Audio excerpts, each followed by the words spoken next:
மேடையில் பேசி தமிழக முதல்வர் டாக்டர் கலைஞரின் பாராட்டு பெற்றவர், தமிழக அரசு அமைத்துள்ள முத்தமிழறிஞர் கலைஞர் நூற்றாண்டு விழா குழு உறுப்பினர், சொற்சுவை நாவலர், இலக்கிய பணிக்காக குன்றக்குடி அடிகளார் விருது போன்ற பல்வேறு விருதுகளை பெற்றவர். நம்முடைய சிறப்புரை ஆற்றுவதற்காக முனைவர் சுந்தர ஆவுடையப்பன் அவர்களை அன்புடன் மேடைக்கு அழைக்கிறோம்.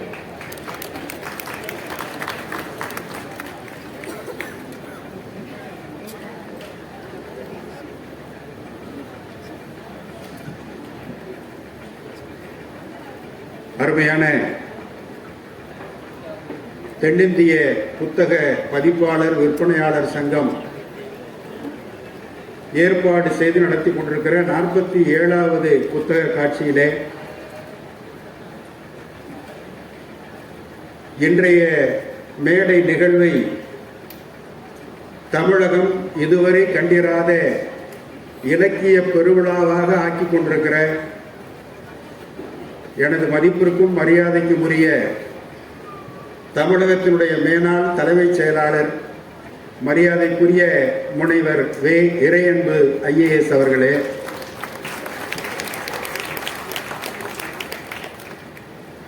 பப்பாசியினுடைய தலைவர் மரியாதைக்குரிய சகோதரர் சேது சொக்கலிங்கம் அவர்களே, அதனுடைய செயலாளர் அன்பிற்கினிய சகோதரர் மரியாதைக்குரிய முருகன் அவர்களே,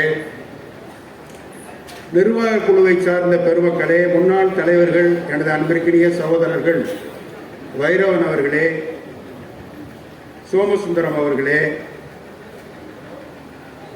இந்த விழாவை சிறப்பித்துக் கொண்டிருக்கிற பெருமக்கள், அதுதான் அவர் இறையன்பு சார்கிட்ட சொன்ன வந்திருக்கிற கூட்டம் ஒவ்வொருத்தர் பேரை சொல்றதுக்கே இந்த நேரம் முடிச்சு போகின்றிருக்கேன். எல்லாரும் VVIP வந்திருக்காங்களேன்னு சொல்லாம ஆரம்பிச்சிட வேண்டியதான் அப்படின்னார். அவருடைய சகோதரர் ஐயா திருப்புகழ் IAS அவர்கள் வந்திருக்கிறாங்க, சகோதரி இன்சுவை அவர்கள் வந்திருக்கிறாங்க, அவருடைய துணைவியார் ராஜஸ்ரீ அம்மா வந்திருக்காங்க. இது வரைக்கும் நான் வந்து அரங்கத்தில் நான் பார்த்ததில்லை, அவங்களும் வந்திருக்காங்க. கணவர் பேச்சு எங்கேயாவது கேட்போம் அப்படின்னு. மரியாதைக்குரிய ஸ்டாம்பலா வந்திருக்காங்க. எங்கள் நிழலாக இருக்கக்கூடிய ஐயா ராஜசேகர் வந்திருக்கிறாரு. அப்புறம் தமிழ் வளர்ச்சி துறையே இங்கே வந்திருக்கிறது. அவை அருள், நல்ல தமிழாய்ந்த பெருமகன் அருள் வந்திருக்கிறார். இப்படி பெரும் திரளாக கூடியிருக்கிற அறிஞர் பெருமக்களே, உங்கள் அனைவருக்கும் என்னுடைய வணக்கத்தை தெரிவித்துக் கொள்கிறேன். இன்றைக்கு நான் பேச இருக்கிற தலைப்பு பிறப்புக்கும் என்கிற ஒரு தலைப்பு. இது எல்லாருக்கும் தெரிந்த பரிச்சயப்பட்ட ஒரு சொல். பிறப்புக்கும் என்கிற ஒரு சொல் சொல்லாகவும் எடுத்துக்கொள்ளலாம், சொற்களாகவும் எடுத்துக்கொள்ளலாம். பிறப்பு ஒக்கும் ரெண்டா பிரிச்சா பிறப்பொக்கும்னா ரெண்டு சொல்லா சொல்லலாம். பிறப்பொக்கும் அப்படின்னா எல்லாம் ஒன்னா சேரும் போது ஒரு சொல்லா மாறி போகும். பிறப்பொக்கும் என்கிற ஒரு தமிழ் சொல்லை எடுத்துக்கொண்டு ஒரு 40 நிமிடங்கள் இந்த சொற்பொழிவை நிகழ்த்தலாம் என்று இங்கே வந்திருக்கிறேன். அது வள்ளுவத்திலிருந்து எடுக்கப்பட்ட ஒரு சொல். நான் பேசி முடித்த உடனே மரணமிலா பெருவாழ்வு என்கிற தலைப்பில் இறையன்பு சார் அவர்கள் பேச இருக்காங்க. இதை நாங்க 2 பேரும் பேசி வச்சுக்கிட்டது. என்ன பேசணும்லாம் பேசி வச்சுக்கல. நீ பிறப்பை பத்தி பேசு, நான் வந்து இறப்பை பற்றி பேசுகிறேன். சாகாவரம் என்கிற நாவலை நீங்கள் படித்தீர்களானால் மரணம் என்பது என்ன என்பதை நிதர்சனமாக நீங்க படிச்சு உணர்ந்து கொள்ளலாம். அந்த அளவுக்கு மரணத்தை பற்றியும் இருளை பற்றியும் தன்னுடைய படைப்புகள்ல ரொம்ப பலவிதமாக எழுதியிருக்கக்கூடிய ஒரு பரந்துபட்ட எழுத்தாளர் திரு இறையன்பு அவர்கள். இன்னைக்கு பார்க்கிறேன், சினிமா துறையை சார்ந்தவர்களுக்கு கூட்டம் வரும் முக்கியம், அரசியல் துறை சார்ந்தவர்களுக்கும் கூட்டம் வரும் முக்கியம். அதையும் தாண்டி நிர்வாகத்துறையிலே, எழுத்துத்துறையிலே, பேச்சுத்துறையிலே சிறந்து விளங்கக்கூடியவர்களுக்கு இவ்வளவு கூட்டம் வருமா, இவ்வளவு போட்டோ ஷூட் நடக்குமான்னு ஆச்சரியமா இருந்துச்சு. வரிசையா வர வர வர வர வர வர இத்தனைக்கு ரிட்டையர் ஆயிட்டார். அது ரொம்ப முக்கியமான கருத்து. ரிட்டையர் ஆகிற வரைக்கும் கூட்டம் வரும், ஒரு கூட்டம் அது இல்லை. ஏனென்றால் மற்ற நிர்வாகஸ்தர்கள் எல்லாம் பொதுவாக ஒரு ஆட்சி அரசமைப்புன்னு சொன்னோம்னா அரசியலாளர்கள் வெளியே நிர்வாகம் பண்ணுவாங்க, நிர்வாகஸ்தர்கள் உள்ள அலுவலகத்திலிருந்து நிர்வாகம் பார்த்துக்குவாங்க. அந்த நிர்வாகம் என்பது இயந்திர வழியான நிர்வாகமாக தான் இருக்கும். முன்னாடி என்ன சொன்னாங்களோ, இயந்திரங்கள் என்ன சொல்லுதோ அதை அப்படியே கடைபிடித்து அதுக்கு பிரகாரம் அதை சொல்றதை கேட்கறது, இப்படியே ஓடிக்கிட்டு இருக்கோம். திரு இறையன்பு அவர்கள் தலைமைச் செயலாளராக வந்த பிறகுதான் தலைமை செயலகம் என்கிற பேரே தலைமைச் செயலாளரை வச்சுதான் உருவாக்கப்பட்டிருக்கிறது. அதுக்கு ஒரு சரியான உதாரணம் நம்முடைய அவர்கள் தான். நம்ம தலைமைச் செயலாளர் காலையில 8:30 மணிக்கு போற தலைமைச் செயலாளர் இந்த உலகத்துல எந்த தலைமைச் செயலகத்தில் எடுத்துக்கொண்டாலும் 8:30 மணிக்கு சாப்பாடு, காலை சாப்பாடு கட்டி எடுத்துட்டு போற ஒரு தலைமைச் செயலாளர் எங்கேயாவது பார்த்திருக்கீங்களா? அவர் தான். இரவு சாப்பாடு, மத்தியான சாப்பாடு எடுத்துட்டு போவாங்க. எல்லாரும் எடுத்துட்டு போவோம். சில நேரம் நான் கேண்டீன்லயே சாப்பிட்டுக்கிறோம்ட்டு போயிடுவோம்.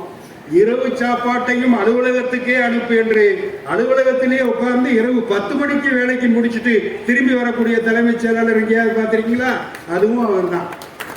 அதனால அவர் பார்த்த வேலை இயந்திர வழி வேலை அல்ல, அது இதயத்தின் வழி நடக்கிற வேலையாக தன்னுடைய நிர்வாக அமைப்பை மாற்றிக்கொண்டவர். அதனாலதான் இவ்வளவு பெரிய கூட்டம், இவ்வளவு பெரிய ரசிகர் பட்டாளம். அதனால நீங்க அவர் பேசுறதை கேட்டுதான் போவீங்க. அதுக்கு முன்னாடி நான் என்ன பேசினாலும் நீங்க கேட்டுதான் ஆகணும். வேற வழியும் இல்லை. எந்திரிச்சு போனா இடமும் கிடைக்காது. போயிட்டு அப்புறம் வருவோம்னா அப்புறம் வேறவங்க உட்கார்ந்து இருப்பாங்க. அதனால அப்படிப்பட்ட ஒரு சூழ்நிலையில அந்த இதயத்தின் வழி நிர்வாகம் சார்ந்த உத்தரவுகள்லாம் வேற அப்படி அனுப்பிக்கிட்டு இருப்பாங்க. இதயத்தின் சார்ந்த உத்தரவுகளை எல்லாம் கையால எழுதி ஒரு கையெழுத்தாக எழுதி அனுப்புகிற அந்த மாண்பெல்லாம் இனி எந்த வரலாற்றில் வரப்போகிறது என்று ஆச்சரியமாக இருக்கிறது. ஒரு ஏக்கமாகவும் இருக்கிறது. களமாடினேன்னு களவாடி சொன்ன வார்த்தைகளை சொன்னவர்கள்லாம் இருந்துட்டு போயிட்டாங்க. உண்மையிலேயே மற்ற நாட்களில் வேலை நாட்கள் எல்லாம் காலையில 8:30 மணிக்கு போயிட்டு இந்த இரவு 10 மணிக்கு வந்தால் சனிஞாயிலும் விடுபடுத்திக் கொள்ளாமல் கள ஆய்வுக்கு சென்ற முதல் தலைமைச் செயலாளர் இவர் தான்.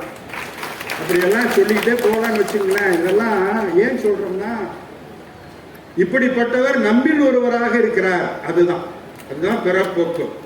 அவர் பெரிய குடும்பத்திலிருந்து வந்திருக்கிறவரு. நம்ம எல்லாம் பக்கத்துல போய் நிக்க முடியாது, அதெல்லாம் கிடையாது. பிறப்போக்கும் எல்லா உயிர்க்கும் அப்படிங்கிறதா திருவள்ளுவர் சொன்னது.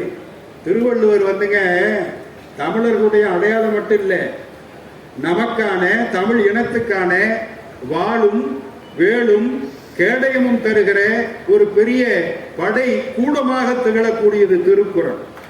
நமக்கு எப்பொழுதெல்லாம் தேவைப்படுகிறதோ உங்களுக்கு தேவையான வாளையும் கேடயத்தையும் திருக்குறளில் இருந்து எடுத்துக் கொள்ளுங்கள் என்று திருவள்ளுவர் நமக்கு படைக்கப்பட்டிருக்கிறார். அவருக்கு ஏதோ சாயம் பூசுகிறார்கள்னா சமீபத்தில் ஓடிக்கிட்டு இருக்கு ஒரு செய்தி. சாயம் பூசுறது இன்னைக்கு இல்லை, நேத்து இல்லை. திருவள்ளுவர் என்னைக்கு தோன்றினாரோ, திருக்குறள் எப்ப தோன்றுதோ அன்னையிலிருந்தே அது இருக்கு. அதற்கு சமண சாயம் பூசினார்கள், கிறிஸ்தவ சாயம் பூசினார்கள், இஸ்லாமிய சாயம் பூசினார்கள், சைவ சாயம் பூசினார்கள், வைணவ சாயம் பூசினார்கள். இப்படி எல்லா சாயமும் பூசிக்கொண்டிருந்தாலும் அது எந்த கரையாகவும் மாறிவிடாமல் அது உரையாக உதிர்ந்து போய், உரை என்றால் உரை என்ற அர்த்தம், அது உரையாக உதிர்ந்து போய் தமிழ் மறையாக உயர்ந்திருக்கிற பெரும் சிறப்பு திருக்குறளுக்கு மட்டும்தான் உண்டு. எல்லாத்தையும் பூசுங்க, எல்லாம் நாமம் போடுங்க, பட்டை எடிங்க, எல்லாத்தையும் விடுங்க, ரொம்ப சந்தோஷம். வர்றியா, உனக்கு வேண்டியதை எடுத்துட்டு போ. பிறப்போக்கும் என்கிற சொல்லே மாபெரும் சொல், மாபெரும் தமிழ் சொல். நம்ம சமூக நீதிக்காக நாம் ஓங்கி குரல் எடுக்கும் போதெல்லாம் உட்கார்ந்து ஒய்யாரமாக உட்கார்ந்து கொண்டு இந்த பிறப்போக்கும் நான் தருகிறேன் என்று திருவள்ளுவர் பக்கத்திலிருந்து எடுத்து கொடுக்கிறார். ஒரு தாத்தா பேரனுக்கு உதவிகள் செய்வதை போல அவர் நமக்கு உட்கார்ந்திருக்கிறார். எங்கள் மரியாதைக்குரிய மாதவரம் சண்முக சுந்தரம் அவர்கள் என்னிடம் பேசும்போதெல்லாம் சொல்லுவார், திருவள்ளுவர் நம்ம பாட்டையா முப்பாட்டன் அப்படின்னு சொல்லுவார். அப்படி அருமையான தகவல்களை எல்லாம் நான் வைத்திருக்கிறோம். எனக்கு இந்த பிறப்போக்கும்ங்கிறத பத்தி நிறைய சொல்லி முடிக்கலாம்னு இருக்கேன். அதுக்கு முன்னாடி பிறப்போக்கும் எல்லா உயிர்க்கும் என்று சொன்ன திருக்குறளில் தான் பார்ப்பான் பிறப்பொழுக்கம் அப்படின்னு ஒரு வார்த்தை வருகிறது. பார்ப்பனர் என்கிற ஒரு இனத்தை சொல்லி, ஒரு பிரிவை சொல்லி, ஒரு வகுப்பை சொல்லி பிறப்பொழுக்கம் குன்ற கெடும் அப்படின்னு ஒரு வார்த்தை இருக்கிறது. பிறப்பு ஒக்கும் என்று சொன்ன வள்ளுவ பெருந்தகை இது என்னையா பிறப்பு ஒக்கும்னு சொல்றீங்க, இங்க பிறப்பு ஒழுக்கம்னு இன்னொரு ஒழுக்கத்தை சொல்றீங்களே என்ன அப்படின்னு ஒரு சின்ன ஒரு முரண் முடிச்சு அங்க இருக்கு. அது என்னன்றத அந்த நிறைவா சொல்லும் போது பார்த்துக்கலாம். முதல்ல பிறப்பு பிறப்பு அப்படின்னு சொன்னாவே திருவள்ளுவர்ல இருந்து ஆரம்பிப்போம். பிறந்தால் புகழோடு பிற, இல்லை என்றால் பிறக்கவே வேண்டாம், அவ்வளவுதான். தோன்றில் புகழோடு தோன்றுக அகுதிலார் தோன்றலில் தோன்றாமை நன்று. நீ பிறக்காம இருக்கிறது நல்லதுப்பா. யாருக்கு நல்லது? உனக்கு நல்லது, ஊருக்கு நல்லது. புகழோடு வாழாதவன் இந்த உலகில் தோன்றி பிரயோஜனம் இல்லை அப்படின்னு ஒரு தகவல். அது எப்படி? எனக்கு ஒரு அடிப்படையான ஒரு கேள்வி. எப்படி பிறக்கும் போதே ஒருத்தன் புகழோட பிறக்கும் போதும் born with silver spoon அப்படின்னு ஆங்கிலத்தில் ஒரு வழக்கு சொல்லு இருக்கிறது. பிறக்கும் போதே வெள்ளிக்கரண்டியோடு பிறந்தாருன்னா அவனுக்கு சோத்துக்கு தட்டுப்பாடு இருக்காது அப்படிங்கிறதான் அந்த சிம்பாலிக்கா. இல்லை கேட்டரிங் படிச்சு பெரிய ஹோட்டல் வைக்க போறான், செஃப் ஆக போறான் அப்படின்லாம் சொல்லலாம். பிறக்கும் போதே புகழோடு பிறப்பது born with silver spoon என்பது பிறக்கும் போதே புகழோடு தோன்றுகிறான் அப்படின்னா எப்படி அது சாத்தியம் என்பதுதான் பெரிய கேள்வி. செய்தித்தாள்களை எடுத்து பார்த்தால் ஆபிச்சொரி காலம் இருக்கிறது. காலமானார் அப்படின்னு உள்ள போனீங்கன்னா யார் காலமானார், எப்ப காலம், ஒரு வயசுக்கு மேல ஆயிடுச்சுன்னா நம்ம அதைத்தான் முதல்ல பார்ப்போம். எவெல்லாம் போனான் அப்படின்னு. அதுல தோற்றம் மறைவுன்னு வேற போடுவான். அதை கூட்டி கழிச்சு பார்த்து 55லே போயிட்டானா, நம்ம பரவாயில்லப்பா. ஒரு பெரியவர் சொல்றாரு, சின்ன வயசுல செத்து போயிட்டாரு பாரு இருந்தாரு அப்படின்னு. அவருக்கு 92 வயசு. சின்ன வயசுனா எத்தனை வயசு? 85 வயசுல இறந்து போயிட்டாரா. அது அவர் அதுக்கு வருத்தப்படுறாரு. இப்படி எல்லாம் விதவிதமா இருக்கும். ஆபிச்சொரி காலம் இருக்கிறது. இந்த இடத்துல இன்னார் பிறந்து விட்டார், புகழோடு இருக்கக்கூடியவர் பிறந்து விட்டார்னே பிறப்பு பற்றி எங்கேயாவது செய்தி வருகிறதா பிறந்த உடனே அப்படிங்கிறதுதான் கேள்வி. அப்ப ராமசாமி காலமானார் என்கிற செய்தியை பார்த்த உடனே ஒருத்தர் செய்தி அலுவலகத்துக்கு போன் பண்ணாரு. ஏங்க நீங்க போட்டிருக்கிற முகவரி எல்லாம் ரைட் தான், ஆனா பேர் மட்டும் தப்பா போட்டிருக்கீங்க. என் பேரு தான் ராமசாமி, அவர் எப்படி காலமாயிட்டாரு நீங்க போட போச்சு. ஓ ராமசாமின்னு இருக்கா, அது முனுசாமின்னு இருக்கணுங்க, தப்பாயிருச்சுங்கன்னு அந்த பத்திரிகை ஆசிரியர் சொல்றாரு. அப்ப தப்பா போயிடுச்சுன்னா நீங்க அதுக்கு ஒரு மறுப்பு தெரிவிங்க நாளைக்கு, இல்லைன்னா உங்களை கேஸ் போட்டு கோர்ட்டுக்கு எடுப்பேன் அப்படின்னாரு.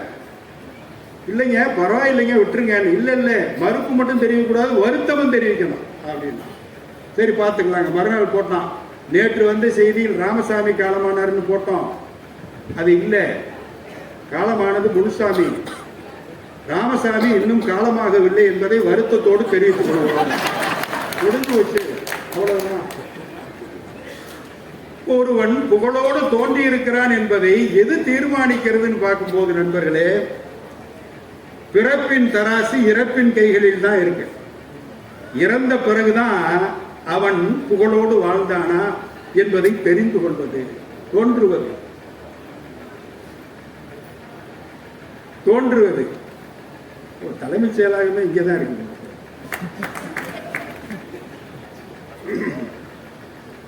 தோன்றுவது ஒவ்வொரு குழந்தைக்கும் பெத்த கடன் ஒண்ணு இருக்கு அப்படின்னு சொல்லுவாங்க கிராமத்து பக்கம். பெத்த கடன் அம்மாவுக்கு இருக்கும், அப்பாவுக்கு இருக்கும், பிள்ளைக்கு கட்டாயம் இருக்கும். இந்த பெத்த கடன்ற வார்த்தை தான் இந்த புகழோடு தோன்றுவது. ஒரு தாய் ஒரு சின்ன குச்சி வீட்டுல உள்ள போய் உட்கார்ந்துருக்கா. அப்ப உள்ள நுழைஞ்சவன் ஒரு சின்ன தூணை பற்றி கொண்டு, ஒரு குச்சி வீட்டுல தூணை பற்றி கொண்டு, எங்க உன் மகன் அப்படின்னு கேட்கிறான். உள்ள நுழைஞ்சு சிற்றில் நற்றூன் பற்றி நின்மகன் யான்புலனோ என வினவிதி. என்னடா நீ பாட்டுக்கு விறுவிறுன்னு வீட்டுக்குள்ள நுழைஞ்சு என் தூணை படிச்சுக்க, வீட்டுக்குள்ள இருக்கிற தூணை பற்றி கொண்டு உன் பையன் எங்க அப்படின்னு கொஞ்சம் ஒரு மாதிரியா கேட்கறிய, ஒரு எகத்தால கேட்கறிய, ஒரு கலாய்க்கிற மாதிரி கேட்கறிய. சிற்றில் நற்றூன் பற்றி நின்மகன் யான்புலனோ என வினவுதி ஆயின். எப்பா தெரியாது, அவன் எங்க இருக்கான்னு தெரியாது. பொதுவா நம்ம வீட்டு பிள்ளைகளை கேட்டோம்னா அது எங்கேயா அங்கே போய் தெரிஞ்சுக்கிட்டு இருக்கோம். கிரிக்கெட் கொண்டு பாரு விளையாண்டுக்கு தெரியும், அங்க தெரியும், இங்க தெரியும் இப்ப சொல்லுவோம். இந்த காலத்துல அது என்ன சொல்லுச்சு அந்த தாய், வீரத்தாய் காவல் பண்டு. அவள் சொல்லுகிறாள், எங்க இருக்கான்னு எனக்கு தெரியாதுப்பா, என் வைத்தப்பார், என் அடி வயிற்றை பார். ஒரு புலி முதல்ல நல்ல வேட்டையாடி விட்டு நல்ல உறக்கம் உறங்கிக் கொண்டிருந்த ஒரு கல் குகை இருக்கிறதுல, அந்த குகையிலிருந்து மறுநாள் காலையில நல்ல பசியோடு கிளம்பி வேட்டைக்கு கிளம்பும் திரும்ப. அது மாதிரி குடியிருந்து போகிய கல் அலை கற்குகை போல இந்த வயிறு இருக்குல்ல, இப்ப எங்கடா இருப்பான்? போய் பாரு, தோன்றுவன் மாதோ போர்க்களத்தானே, போய் பாரு, போர்க்களத்துல தான் திருப்பி அவன் நிற்பான் அப்படின்னு சொல்லும் போது அந்த தோற்றம் இருக்கிறதுல, தோன்றி புகழோடு தோன்றுக, அந்த தோற்றம் எங்கே இங்கே நடக்கிறது என்று சொன்னால், பிறந்து வளர்ந்து போர்க்களத்திலே போய் உழவி இறப்பினும் ஊந்தடி பிறப்பினும் ஆள் அன்று என்று வாளின் தப்பார் அப்படின்னு சேரமான் கணைக்கால் இரும்புரை ஒரு பாட்டுல சொல்றான். தமிழர்களுடைய வீர மரபை ஒவ்வொரு மனிதனும் புகழோடு வாழ்ந்ததற்கான அடையாளம் என்பது என்ன என்பதை அந்த சேரமான் சொல்லும் போது, ஒரு குழந்தை பிறந்து செத்தே பிறந்தாலும் இல்ல, ஒரு சதை பிண்டமாக உருவமே இல்லை, ஆனா பெண்ணா தெரியாது, அப்படி பிறந்தாலும் இது ஆளே கிடையாதுப்பா, கொண்டு போய் புதைச்சிரோன்னு புதைக்க மாட்டான். நீங்க எல்லாரும் கிராமத்துல இருந்து வந்திருப்பீங்க, யாரும் இங்க பிறந்த இங்க இருந்தாலும் இருக்கும் அந்த பழக்கம். ஒரு மனிதனை புதைக்கும் போது கடைசியாக செய்கிற காரியம், அவனுடைய உடம்புல ஒரு சின்ன கீரல், பிளேடு வச்சு கத்திய வச்சு ஒரு சின்ன கீரல் அந்த உடம்புல, இறந்த உடம்புல கீறி புதைப்பாங்க.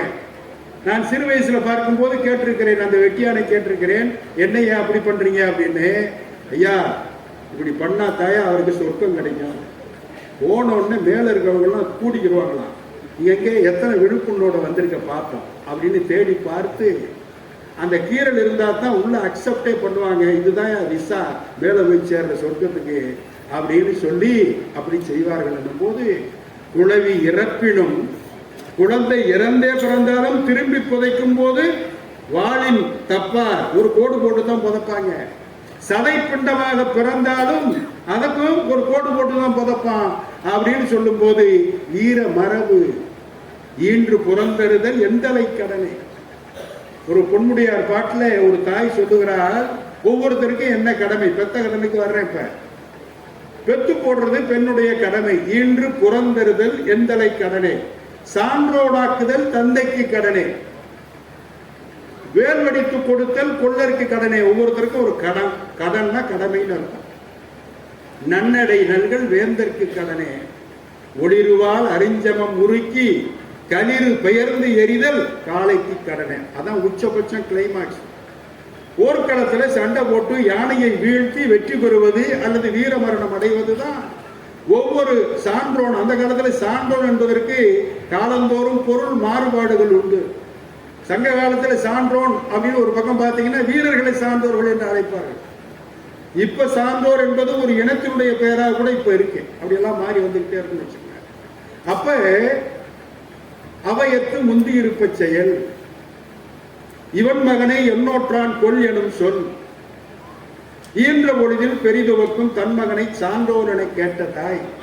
இதெல்லாம் என்னன்னா, பெத்த கடனை தீர்த்து வைப்பதற்காக மகனோ மகளோ பின்னாடி ஒரு சாதனை செய்து ஒரு புகழுக்குரிய வேலையை செய்து அந்த புகழை அடைவதுதான் அவர்களுக்கு செய்கிற திருப்பி செலுத்துகிற பெற்ற கடன்.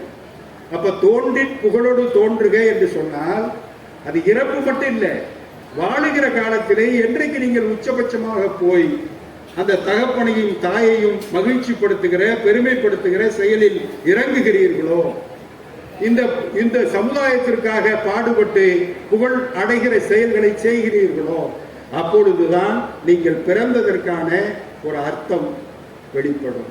அதைத்தான் நியாயப்படுத்துதல் பேர், ஜஸ்டிபிகேஷன். பிறப்புக்கான ஜஸ்டிபிகேஷன். நான் பிறந்திருக்கையா அப்படின்னா, பிறந்திருக்கியா அதற்கான செயல் என்ன, அப்பதான் தெரியும். அதை எப்படி செய்வார். பிறப்பு அப்படிங்கிறது 7 பிறப்புன்னு சொல்றார் திருவள்ளுவர். பிறப்பை 7 பிறப்பா எல்லாருமே சொல்றாங்க. 7 பிறப்பும் தீயவை தீண்டா, எழுமையும் ஏமாப்புடைத்து இப்படின்னு 7 சொல்றாரு. என்ன அப்படின்னா அங்கேயும் ஒரு பிறப்போக்கும் அப்படிங்கிறது வருகிறது. 7 பிறவிகள் உண்மையா இல்லையா அதுக்கு பொருள் சொன்ன சில பேர் எழுகின்ற பிறப்பில் எல்லாம் அப்படின்னாலும் மறுபிறப்பு இருக்குல்ல. ஒரு காதலி சொன்னாலாம், சாதல் அஞ்சேன், செத்து போறதுக்கெல்லாம் நான் பயப்படவே மாட்டேன், போனவே வந்து சேரல, ஆனாலும் நான் அஞ்ச மாட்டேன். சாதல் அஞ்சேன் அப்ப அதோட விட்டுரு, பைத்தியம் விட்டுரு, அப்படியே செய்ய. 5-1 சாதல். அந்த காலத்துல இருந்து இந்த காலத்து வரைக்கும் காதல் பண்ணா பைத்தியம் பிடிச்சிரும்னு அர்த்தம். சாதல் 5 ரொம்ப வீரமா சொன்னவ இருந்தாலும் எனக்கு பயமாத்தான் இருக்கின்றான். 5-1 சாதல். ஏன்னா செத்தன்னா சாவின் பிறப்பு பெரிதாகும் அப்படிங்கிறதுனால மறக்கு வன்கொள். இன்னொரு பிறவி பெறும்போது என்ன பிறவியா பிறப்போனா எனக்கு தெரியாது. அப்படி பிறந்து விட்டால் இந்த காதலனை மறந்து விட்டால் என்ன ஆகுது, அதற்காக நான் சாவதற்கு அஞ்சுகிறேன் சொல்லும் போது அது இந்த பிறவியில இன்னொரு பிறவிங்கிறத பத்தி ஒரு சிந்தனைகள் இருந்து கொண்டே இருக்கு. நம்முடைய தமிழ் பாரம்பரிய மரபு சங்க காலம் தொட்டு இந்த காலம் வரைக்கும் மறுபிறவி என்பது இருக்கத்தான் செய்யும். திருநாவுக்கரசர் அவர் ஒரு பாட்டுல என்ன சொல்றாருன்னா, ஒரு மறந்தா என்ன ஆகுறது அப்படின்னு. இன்னொரு இடத்துல மனித பிறவியை வேறொரு பாடினவர் அவர் தான், வித்தியாசமானவர்.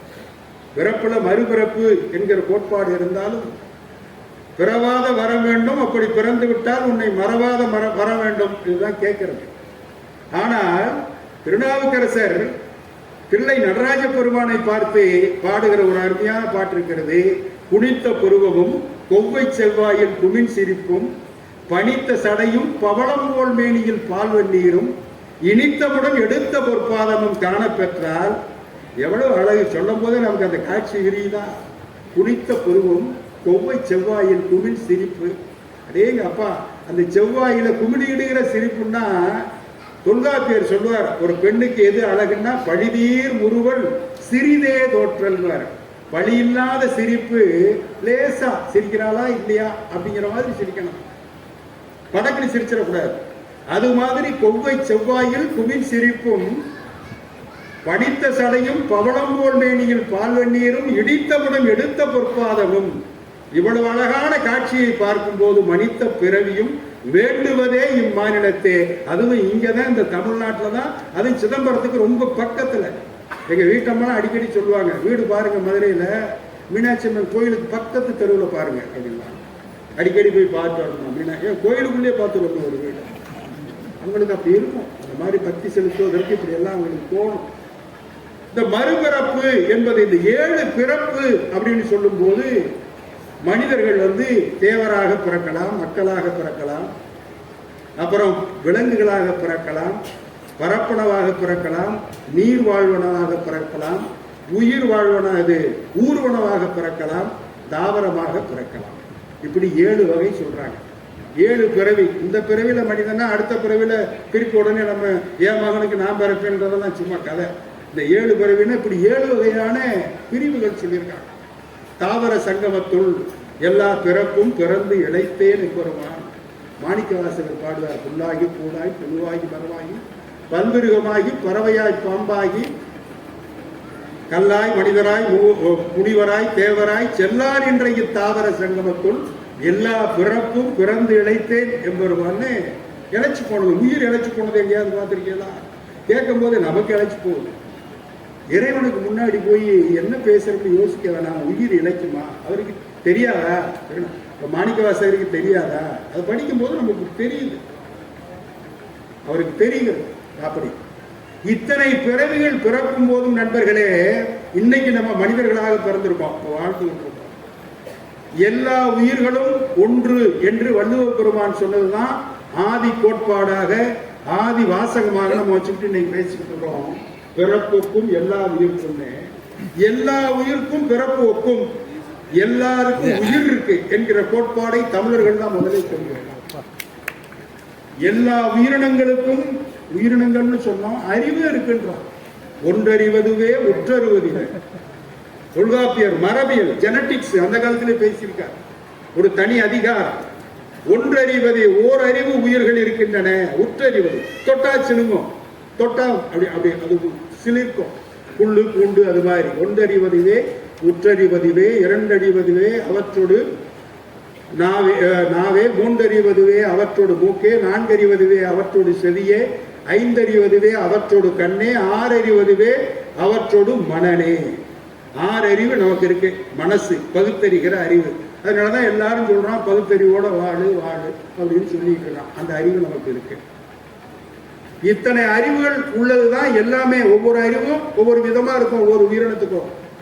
இப்ப வள்ளல் பெருமான் சொன்னதை போல வாடிய பயிரை கண்ட போதெல்லாம் வாடினேன்னா அவருக்கு மனித உயிரும் அந்த பயிரினுடைய உயிரும் வேறு அல்ல. அதான் பிறப்போக்கும் சமமாக பார்க்கிற பார்வை. அப்படிப்பட்ட ஒரு பார்வையை வலியுறுத்தும் போது ஜீவகாருண்ய ஒழுக்கமே மோட்ச வீட்டின் திறவுகோல்னு சொன்னார் வள்ளல் பெருமான். அப்படி பார்க்கும்போது நமக்கு என்ன தோன்றுகிறது என்று சொன்னா 7 பிறப்பும் நம்ம திருப்பி பிறக்க போறதான். இப்பயே நம்ம என்ன செய்வோம், அந்த பிறவி பிறந்தாலும் பிறப்போம், அது கிட்ட கொஞ்சம் அன்பா இருந்துக்குவோம், அது கிட்ட கொஞ்சம் சமாதானமா இருந்துக்குவோம், அது கிட்ட கொஞ்சம் கொல்லாமை விரதம் இருந்து கொள்வோம். இப்படின்னு மறுபிறவி 7 பிறவி இந்த கோட்பாடுகள்லாம் அப்படியே அடிக்கிட்டு வரும்போது இதெல்லாம் தோன்றும். சரி, பார்ப்பான் பிறப்பொழுக்கம் குன்ற கெடும் அப்படின்னு ஒரு அருமையான திருக்குறள். மரப்பினும் ஓத்துக்குழலாகும். பார்ப்பான் என்பவன் அந்தணன் என்று சொல்லக்கூடியவர். அந்த அந்தணர்ல இருந்து வேற எதுவும் கிடையாது. ஏதோ பார்க்கிறவன்லாம் ஒரே எழுதுறது தப்பு. பார்ப்பான் தான் அவங்க, அந்தணர் தான் அவங்க. அவங்க வேதம் ஓதுவதும் ஓதுவித்தலும் 2 தான் அவங்களுக்கு தொழில். ஓதல் ஓதுவித்தல். அப்ப வேதம் ஓதல் ஓதுவித்தல் அது ஒண்ணு இருந்துச்சு. இப்ப ஓதல் ஓதுவித்தல்னா இங்கே கூடியிருக்கக்கூடிய பேராசிரியர்கள் எல்லாம் பார்ப்பனர்கள் தான். அவங்க படிக்கிறாங்க, சொல்லித்தராங்க, அவ்வளவுதான். மரப்பினும் ஓத்துக்குழலாகும். உன்னை மறந்துட்டா கூட பரவாயில்ல, தப்பு இல்லை, நான் படிச்சதெல்லாம் மறந்து போச்சு. இப்ப எத்தனை பேராசிரியர்கள் இருக்கு. இப்ப நானே MA MPhil PhD எல்லாம் படிச்சிருக்கேன். என்னை கூப்பிட்டு MA கொஸ்டின் பேப்பரை கொடுத்து திருப்பி எழுதுன்னு சொன்னா நான் பாஸ் பண்ணுவேனா? சில பேர் சிரிக்கிறீங்க. நமக்கு நடக்குமே, இந்த மாதிரி நடந்தா என்ன ஆகும்? உண்மைதான். மறந்துட்டா ஒன்றும் தப்பு இல்லை, நான் படிச்ச காலத்துல படிச்சேங்க அப்படின்னு சொல்லலாம். அதை கூட ஏற்றுக்கொள்ளலாம். மரப்பினும் ஓத்துக்கொள்ளலாகும், ஏற்றுக்கொள்ளலாம். பார்ப்பான் அதுல முக்கியமானது பிறப்பொழுக்கம் குன்ற கெடும். அவனுக்காக வகுக்கப்பட்டுள்ள ஒழுக்கத்திலிருந்து அவன் பிறட நேரிட்டால் அதை திருத்தவே முடியாதுன்னு திருவள்ளுவர் சொல்லியிருக்கிறார். பிறப்புக்கும் பிறப்பொழுக்கம் இது என்ன, அது ஒரு முரணா தெரியுத அப்படின்னு யோசிக்கிறார். குறிஞ்சிப்பாட்டுல பொன்னும் முத்தும், முத்தும் பொன்னும் மணியும் அத்தனை நேர்வரும் குறைய களம் புணரும். நீங்க முத்தால் மணியால் பொன்னால் அணிகலன்கள் செய்யறீங்க. தனித்தனியா முத்து மாலை, மணிமாலை, பொன்மாலை எல்லாம் செய்யலாம். இல்ல எல்லாத்தையும் சேர்த்து வச்சு கூட ஒரு அலங்கார ஆபரணம் செய்யலாம். ஒரு நல்ல அணிகலம், அதைத்தான் சொல்றார் கபிலர் சொன்ன பாட்டு.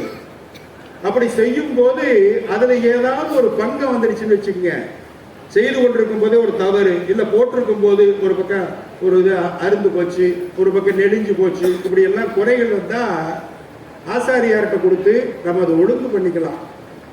அதை புணரும். அதுல தவறு நேர்ந்து விட்டால், ஒரு சின்ன குறை வந்து விட்டால், இந்த அணிகலத்துல குறை நேர்ந்து விட்டால் சரி பண்ணிடலாம். ஆனா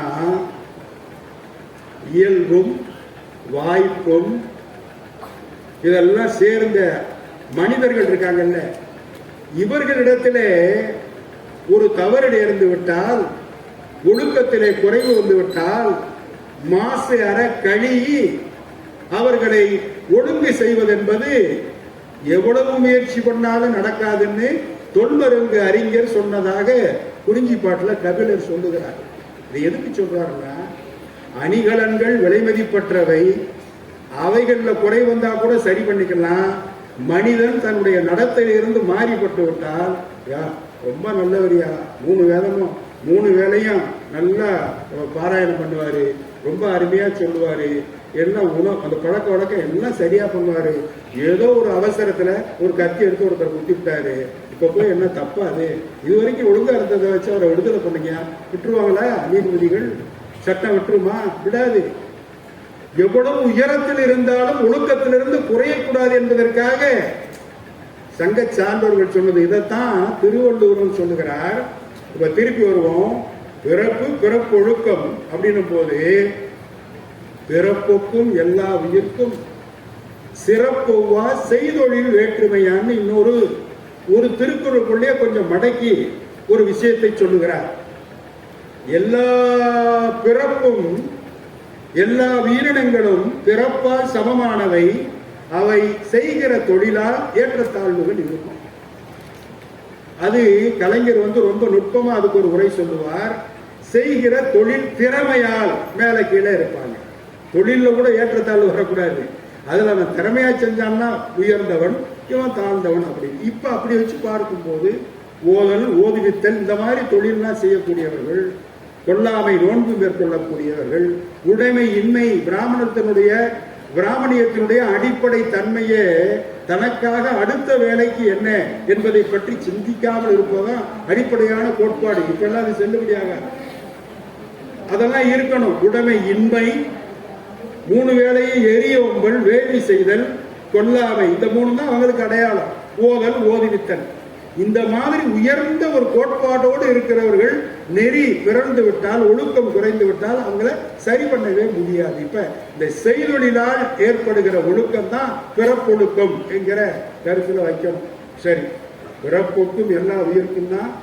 எத்தனை பிறவிகள் பிறந்தாலும், எத்தனை விதமான உயிரினங்களாக பிறந்தாலும் அந்த உயிரினங்கள் எல்லாம் சமமானவை என்கிற ஒரு உயரிய எண்ணம் நமக்கு வேண்டும்.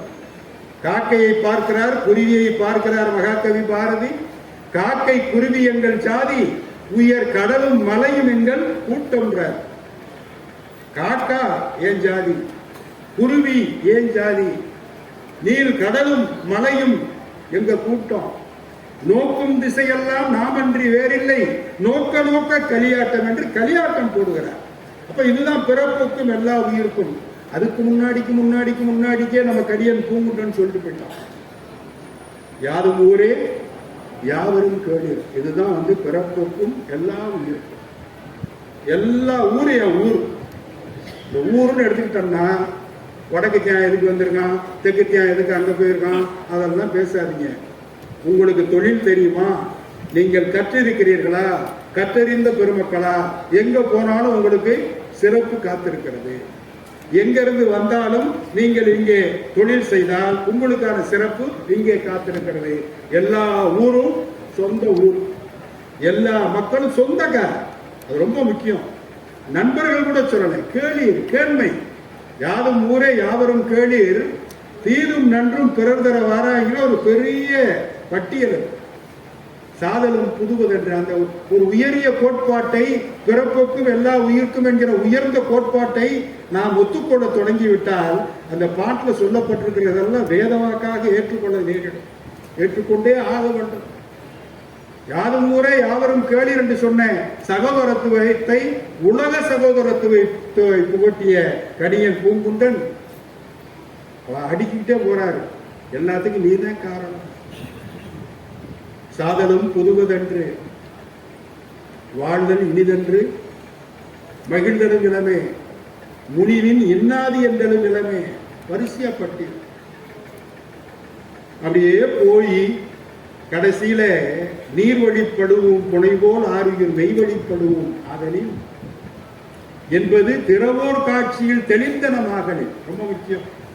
இவரா சொல்லல, அது திறவோ வேறு அறிஞர்கள்லாம் சொன்னது. இப்படித்தாப்பா வாழ்க்கை, இப்படித்தான் போக்கு என்பது அதை வச்சு தெரிந்ததுனால நீங்கள் எல்லா உயிர்களும் ஒத்து போவது, சமத்தன்மை உடையது, எல்லாரும் ஓரினம், எல்லாரும் ஓர் நிறை என்று ஏற்றுக்கொள்ளும் பொழுது நீங்க பெரியவர் சிறியவர் எல்லாம் பார்க்க கூடாது.